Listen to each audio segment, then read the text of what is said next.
এবার আসি আমরা টাইপ টুতে আমরা কাজের এমসিকিউগুলো করে ফেলবো। আমাদের এখানে প্রথম এমসিকিউ বলা হচ্ছে 1 জুল তাপ কত ক্যালোরি সমান। মনে রাখবা 1 ক্যালোরি সমান হচ্ছে আমাদের 4.2 জুল, আর 1 জুল সমান হচ্ছে আমাদের 0.24 ক্যালোরি। এই দুইটা মনে রাখবা, 1 ক্যালোরি সমান হচ্ছে 4.2 জুল, আর 1 জুল সমান হচ্ছে 0.24 ক্যালোরি। 0.24 ক্যালোরি, তাহলে আমরা আনসার কী পাচ্ছি? 0.24 ক্যালোরি, এটাই হচ্ছে আমাদের কি আনসার। এরপর আসি আমরা, একটি গাড়ি 7 মিটার ব্যাসার্ধের একটা বৃত্তাকার পথে 44 মিটার ঘুরতে 10 নিউটন বল প্রযুক্ত হলে সম্পন্ন কাজের পরিমাণ কত? সম্পন্ন কাজের পরিমাণ কত? যদি তুমি কোনো কোয়েশ্চেনে বৃত্তাকার কিছু বলবে, বৃত্তাকার যদি কিছু দেখো, বৃত্তাকার কিছু দেখলে কাজের পরিমাণ হবে আমাদের জিরো। কাজের পরিমাণ হবে আমাদের কি? জিরো। কেন? দেখো, আমি শুরুতে সরণ এবং দূরত্বের মধ্যে পার্থক্য বলছিলাম। সরণ এবং দূরত্বের মধ্যে পার্থক্য হচ্ছে তোমার দূরত্ব হচ্ছে তুমি যে পথটা অতিক্রম করছো সেই সম্পন্ন পথটাই হচ্ছে তোমার দূরত্ব। আর সরণ হচ্ছে যে পথটা অতিক্রম করছো তার শেষ বিন্দু এবং প্রথম বিন্দুর মধ্যবর্তী দূরত্বটাই হচ্ছে তোমার সরণ। অর্থাৎ ধরো এটা হচ্ছে আমাদের একটা কি বৃত্তাকার পথ, এটা হচ্ছে আমাদের কি একটা বৃত্তাকার পথ, এটা হচ্ছে আমাদের একটা বৃত্তাকার পথ। তুমি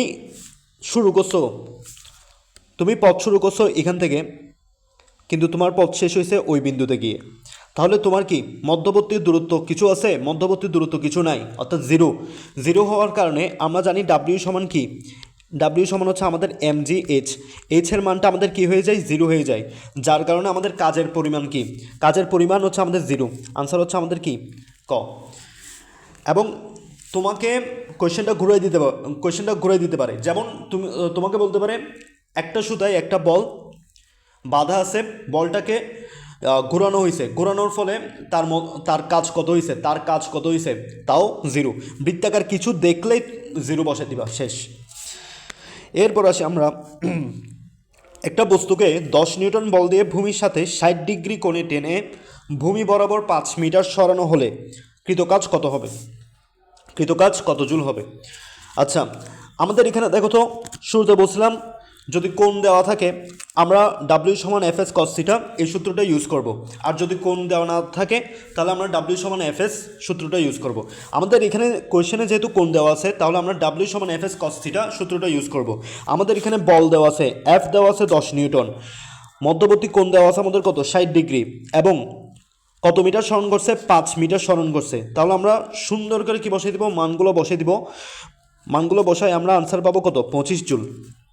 তাহলে আমাদের আনসার কত পাচ্ছি আমরা? 25 জুল। এরপর আসে আমাদের, নিশাত মজুমদার 10 কেজি মালামাল নিয়ে 850 মিটার উঁচু একটি পাহাড়ে আরোহণ করলেন। তার নিজের ভর হচ্ছে 55 কেজি, তার দ্বারা কৃতকাজের পরিমাণ কত? ধরো এটা হচ্ছে আমাদের একটা পাহাড়, নিশাত মজুমদার আছে এই জায়গায়, সে একটা পাহাড়, সে পাহাড়টাকে কি করতেছে? পাহাড়ের উপর উঠতেছে। তাহলে তার কৃতকাজ কত হবে? mgh। আমরা বলছিলাম ভূমি থেকে কোনো একটা বস্তু যদি এইচ উচ্চতায় থাকে তখন কাজ বের করার সূত্র হচ্ছে আমাদের কত? mgh। কাজ বের করার সূত্র হচ্ছে আমাদের mgh। এখানে দেখো, এখানে নিশাত মজুমদার হচ্ছে 10 কেজি মালামাল নিছে, তাহলে তার তার হচ্ছে কি M1 হচ্ছে তার 10 কেজি, এবং তার নিজের ভর আছে কত? 55 কেজি। তার নিজের ভরটাও এখানে যোগ হবে 55 কেজি। তাহলে আমরা মোট ভর পাইছি কত? 65 কেজি। 10 আর 55, 65 কেজি। আর জি এর মান হচ্ছে আমাদের 9.8। যদি কখনো দেখো কোশ্চেনে তোমার এখানে জি এর মান 10 দেওয়া আছে, তখন এটা কি 10 দিয়ে ক্যালকুলেশন করবা। কোয়েশ্চেনে যেটা দেওয়া থাকবে সেটা দিয়ে ক্যালকুলেশন করবা। আর যদি কোয়েশ্চেনে দেওয়া না থাকে তাহলে স্বাভাবিকভাবে 9.8 দিয়ে আমরা ক্যালকুলেশন করব। আর এইচ এর মান কত দেওয়া আছে? 850। এরপর আমরা ক্যালকুলেশন করে মানটা পাবো কত? 5.4 ইন্টু 10⁵ জুল। 5.4 into 10⁵ joule. তাহলে আমাদের আনসার কোনটা? এটা। ওকে, তারপর আসি আমাদের, একটা ম্যাচ বাক্সের কাঠি দিয়ে বাক্সে 3 নিউটন বলে ঘষা হলো। একটা ম্যাচ বাক্স, তুমি ম্যাচ বাক্স কি ঘষাই তো কি আগুনটা জ্বালো না? একটা ম্যাচ বাক্সের কাঠি দিয়ে 3 নিউটন বল প্রয়োগ করছো। 3 নিউটন বল প্রয়োগ করছো, বল প্রয়োগের ফলে কাঠিটি 4 সেন্টিমিটার টানা হলে কাঠিটি ঘষতে কত শক্তি ব্যয় হলো, কত শক্তি, অর্থাৎ কাজ বের করতে বলছে। এটা আমাদের স্বাভাবিক সূত্র, ডাব্লিউ সমান হচ্ছে আমাদের এফএস। তুমি বল প্রয়োগ করছো, বল প্রয়োগের ফলে তোমার কি ঘটছে, সরণ ঘটছে 4 সেন্টিমিটার, কত 4 সেন্টিমিটার। এখন এখানে কথা আছে, এখানে এটা কিন্তু সেন্টিমিটার রাখা যাবে না, 4কে 100 দিয়ে ভাগ করে, 4কে 100 দিয়ে ভাগ করে তোমাকে কি মিটারে নিয়ে যেতে হবে, 4কে 100 দিয়ে ভাগ করে মিটারে নিয়ে যেতে হবে। দেন মিটার নিলে আমরা কত পাবো, 0.04। দেন আমরা আনসার পাচ্ছি কত, 0.12 জুল। তাহলে আমাদের আনসার হচ্ছে 0.12 জুল। এরপর আসি আমরা, জুলকে নিউটন দিয়ে ভাগ করলে কিসের একক পাওয়া যাবে, জুলকে নিউটন দিয়ে ভাগ করলে কিসের একক পাওয়া যাবে। দেখো এটা হচ্ছে আমাদের জুল, এটা হচ্ছে আমাদের কি নিউটন। বলা হচ্ছে জুলকে নিউটন দিয়ে ভাগ করলে কিসের একক পাওয়া যাবে।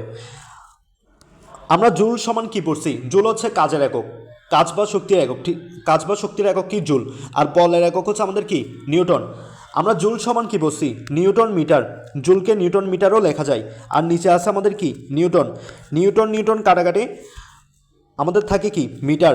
মিটার কি কার একক, মিটার হচ্ছে তোমার দূরত্ব অথবা কি সরণের একক। আমাদের এখানে কোয়েশ্চেনে কি দেওয়া আছে, সরণ দেওয়া আছে, তাহলে আমরা কি পাচ্ছি, সরণ পাচ্ছি।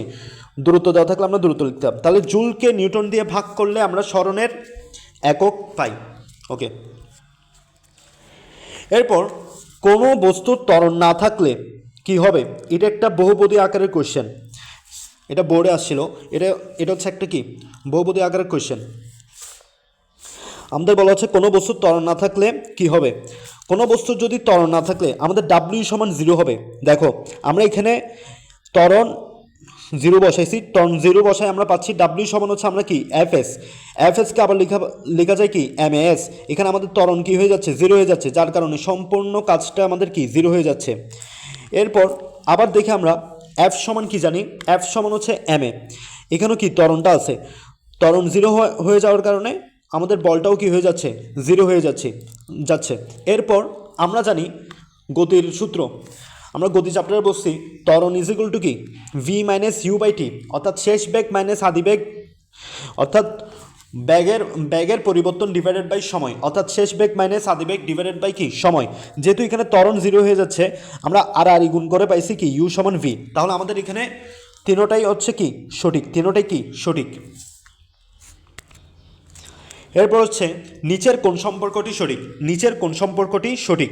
আমাদের এখানে দেওয়া আছে ভি হচ্ছে আমাদের কি স্থিতিশক্তি বা বিভব শক্তি, ভি সমানুপাতিক 1/h, কখনো না। আমরা বিভব শক্তির সূত্র কি জানি, ভি সমান হচ্ছে mgh। এখানে ভি এর সাথে বিভব শক্তির সাথে এম হচ্ছে কি ভর হচ্ছে কি সমানুপাতিক, বিভব শক্তির সাথে জি হচ্ছে কি সমানুপাতিক, বিভব শক্তির সাথে এইচ হচ্ছে কি সমানুপাতিক। ঠিক আছে, তাহলে এটা আমাদের ভুল। এখানে একটা বিষয় বলে রাখি, এখানে এম এর সাথে জি হবে কি ব্যস্তানুপাতিক, জি এর সাথে এইচ হবে কি ব্যস্তানুপাতিক। এরপর আসি আমরা, এরপর খতে কি বলা হচ্ছে, এফ সমান হচ্ছে এমজিএইচ। ভাই এফ সমান কি এমজিএইচ না, এফ সমান হচ্ছে তোমার কি এমজি, এফ সমান হচ্ছে এমজি বা এম এ। অভিকর্ষজ ত্বরণ হলে কি এমজি, আর যদি স্বাভাবিক ত্বরণ হয় আমাদের কি এ। তাহলে এফ সমান এমজিএইচ কখন হবে, উচ্চতাটা আমাদের আসবে না, তাহলে আমাদের এটাও ভুল। ওকে, এরপর হচ্ছে আমাদের কি টি সমানুপাতিক ভি স্কোয়ার, টি, আচ্ছা এটা পরে আসি। ঘ বলা হচ্ছে আমাদের কি ভি সমান কে এক্স স্কোয়ার, এটা হচ্ছে আমাদের স্থিতিশক্তি, ওই যে স্প্রিংয়ের, আমরা স্প্রিংয়ের স্থিতিশক্তি কি পড়ছিলাম, ভি সমান হচ্ছে হাফ কে এক্স স্কোয়ার, কি half K x square, not এখানে কি হাফটা নাই, যার কারণে এটা আমাদের কি ভুল। এবার আসে আমাদের কি গতিশক্তির সূত্র কি জানি, টি সমান হচ্ছে আমাদের কি হাফ এম ভি স্কোয়ার। দেখো তো ভাই, এখানে গতিশক্তির সাথে এমটা কি অবস্থায় আছে, সমানুপাতিক অবস্থায় আছে, আবার গতিশক্তির সাথে ভি এর বর্গ কি আছে, সমানুপাতিক অবস্থায় আছে, অর্থাৎ টি এর সাথে আমাদের কি ভিটা ভি স্কোয়ারটা কি আমাদের সমানুপাতিক। তাহলে আমাদের আনসার হচ্ছে আমাদের এটা আনসার হচ্ছে আমাদের কি গ। এরপর আসি হাফ এম ভি স্কোয়ারকে নিচের কোন রূপে লেখা যায়। দেখো পাশে আমি ব্যাখ্যা করে দিছি half MV square. Half MV স্কয়ারকে আমরা যদি ভাঙি, আমরা ভি স্কয়ার আমরা গতি চ্যাপ্টারে বলছি ভি স্কয়ার সমান কি ইউ স্কয়ার প্লাস 2gh, এটা হচ্ছে একটা সূত্র, ইউ স্কয়ার প্লাস 2gh। তারপর কি আমরা গুণ করে দিছি, আমরা পাচ্ছি half M U square plus half M 2gh, এখানে হাফ এখানে 2 আর 2 চলে যাবে, দেন আমাদের থাকতেছে কি এমজিএইচ। আমরা এমজিএইচ সমান কি লিখতে পারি, কাজ লিখতে পারি, ডাব্লিউ লিখতে পারি, ঠিক আছে, ডাব্লিউ লিখতে পারি। তাহলে আমরা আনসার কি পাচ্ছি, আমরা আনসার পাচ্ছি half mu square plus W, half mu square plus W. আমাদের আনসার কোনটা, half mu square plus W. আমাদের আনসার হচ্ছে গ, আমাদের আনসার কি গ। এরপর আসি আমাদের বস্তুর গতিশক্তি ও ভরবেগের মধ্যে সঠিক সম্পর্ক কোনটি। ওই যে আমরা গতিশক্তির দুইটা সূত্র শিখছিলাম, একটা টি সমান হচ্ছে হাফ এমভি স্কয়ার, আরেকটা সূত্র হচ্ছে টি সমান হচ্ছে পি স্কয়ার বাই 2m। তাহলে আমাদের সঠিক আনসার কোনটা, এটা গ, পি স্কয়ার বাই 2m। এই পি স্কয়ার বাই 2m কীভাবে আসছে, পি হচ্ছে আমাদের কি ভরবেগ, পি ইজ ইকুয়াল টু হচ্ছে আমাদের MV, P is equal to MV, এটা মনে রাখবা, P is equal to MV, এটা হচ্ছে ভরবেগের সূত্র অর্থাৎ পি এর সূত্র।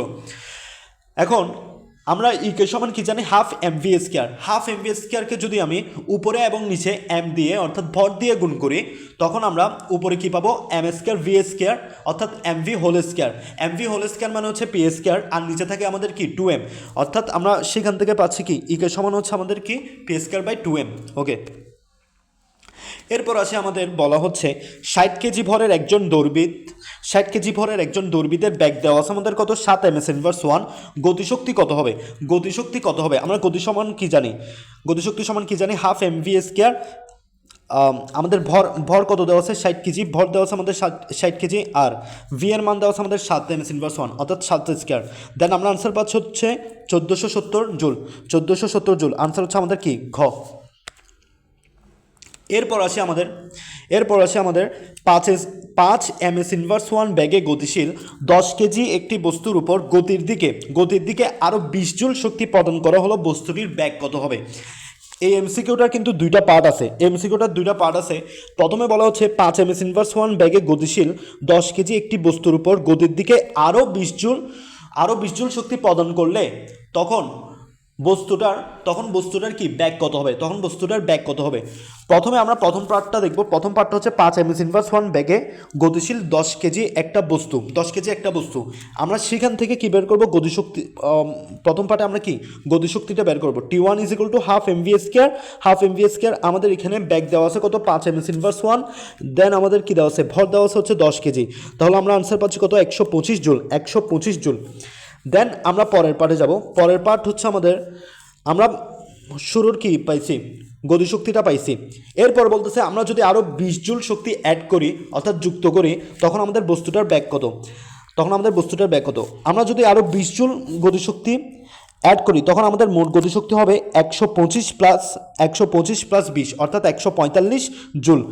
সেখান থেকে আমরা এমটা বসে দিব, আর ভি প্রাইমের মানটা আমরা কি বের করে ফেলবো। আমাদের ভি এর মান বের হচ্ছে আমাদের 5.99 ms ইনভার্স 5.39 ms ইনভার্স 1, অর্থাৎ আমরা আনসার পাচ্ছি হচ্ছে খ। এই ম্যাথটার কিন্তু দুইটা পার্ট, খুবই গুরুত্বপূর্ণ একটা কোয়েশ্চেন যদি হার্ড করে এই টাইপের কোয়েশ্চেন দিবে। ওকে, এরপর আছে আমাদের 3 কেজি ও 9 কেজি ভরের দুটি গতিশীল বস্তুর ব্যাগের অনুপাত কত হলে বস্তু দুটির গতিশক্তি সমান হবে। এখানে তুমি লাস্টের পার্টটা খেয়াল করবা, এখানে বলছে আমাদের গতিশক্তি সমান হবে, গতিশক্তি সমান হবে, অর্থাৎ 3 কেজি ও 9 কেজি দুইটা গতিশীল বস্তু আছে, তাদের ব্যাগের অনুপাত কত হলে বস্তু দুটির গতিশক্তি সমান হবে।